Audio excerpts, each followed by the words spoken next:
صدقۃ الفطر فطرانہ ہم کیوں ادا کرتے ہیں؟ شریعت نے ہمیں فطرانہ ادا کرنے کا حکم کیوں دیا ہے؟ اور 2026 میں ایک شخص کتنا فطرانہ ادا کرے؟ چنانچہ جامع ترمذی میں یہ حدیث موجود ہے، حضرت عمر بن شعیب سے، وہ اپنے باپ سے، وہ اپنے دادا سے روایت کرتے ہیں کہ حضور نبی اکرم صلی اللہ علیہ وآلہ وسلم نے ایک شخص کو حکم دیا کہ وہ مکہ المکرمہ کے گلی کوچوں میں جا کر اعلان کر دے کہ صدقۃ الفطر واجب ہے۔ اور اسی طرح ایک اور حدیث میں آتا ہے کہ حضرت انس رضی اللہ تعالیٰ عنہ سے روایت ہے کہ حضور نبی اکرم صلی اللہ علیہ وآلہ وسلم شاہ فرمایا، بندے کا روزہ آسمان اور زمین کے درمیان معلق رہتا ہے، لٹکا رہتا ہے، جب تک کہ صدقہ فطر ادا نہ کرے۔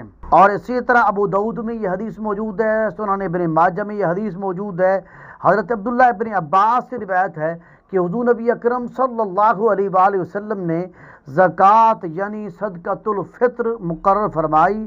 ارشاد فرمایا حضور نے کہ یہ لغو اور بیہودہ کلام سے روزہ کی طہارت ہو جاتی ہے اور مساکین کی خوراک ہو جاتی ہے۔ تو پتہ چل گیا کہ صدقۃ الفطر ہم اس لیے ادا کرتے ہیں، شریعت نے ہم پر اس لیے مقرر کیا ہے کہ ہم روزہ رکھتے ہیں اور روزے کے دوران جو ہم سے کچھ غلطیاں ہو جاتی ہیں چھوٹی موٹی، تو صدقۃ الفطر ادا کرنے سے وہ غلطیوں کا ازالہ ہو جاتا ہے۔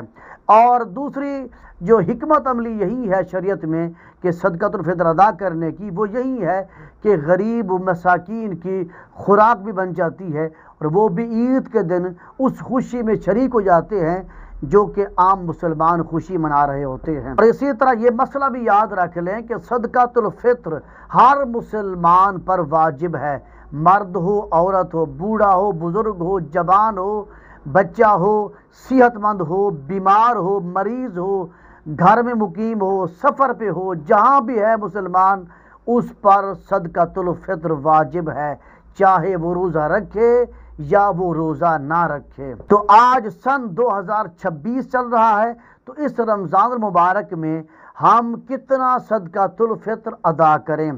دیکھیں، گندم کی صورت میں اگر کوئی دینا چاہتا ہے تو 3 کلو گندم دے یا پھر اس کی قیمت بنا کر کسی مسکین غریب کے حوالے کر دے۔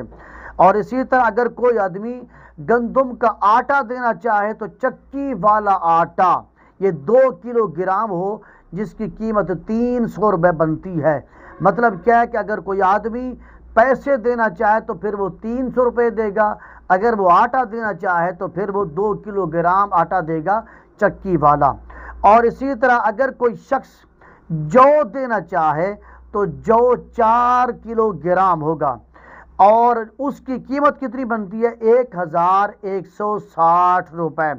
اور اسی طرح کھجور کی قسم، جو اعلیٰ قسم کی کھجور ہو، اس کی صورت میں اگر کوئی بندہ فطرانہ ادا کرنا چاہے تو پھر وہ 4 کلو کھجور دے یا پھر اس کی قیمت 3600 روپے بنتی ہے۔ یہ اعلیٰ قسم کی کھجور کی قیمت ہے۔ جو درمیانی کوالٹی کی جو کھجور ہوتی ہے وہ ہے 4 کلو گرام اور اس کی قیمت بنتی ہے 2800 روپے۔ اور اسی طرح اگر کوئی شخص پنیر کی صورت میں اپنا صدقۃ الفطر ادا کرنا چاہے تو پھر پنیر 4 کلو ہے اور اس کی قیمت بنتی ہے 4140 روپے۔ اور اسی طرح اگر کوئی شخص کشمش کی صورت میں فطرانہ ادا کرنا چاہتا ہے تو پھر وہ 4 کلو کشمش دے یا پھر اس کی قیمت 7200 روپے فطرانہ ادا کرے گا۔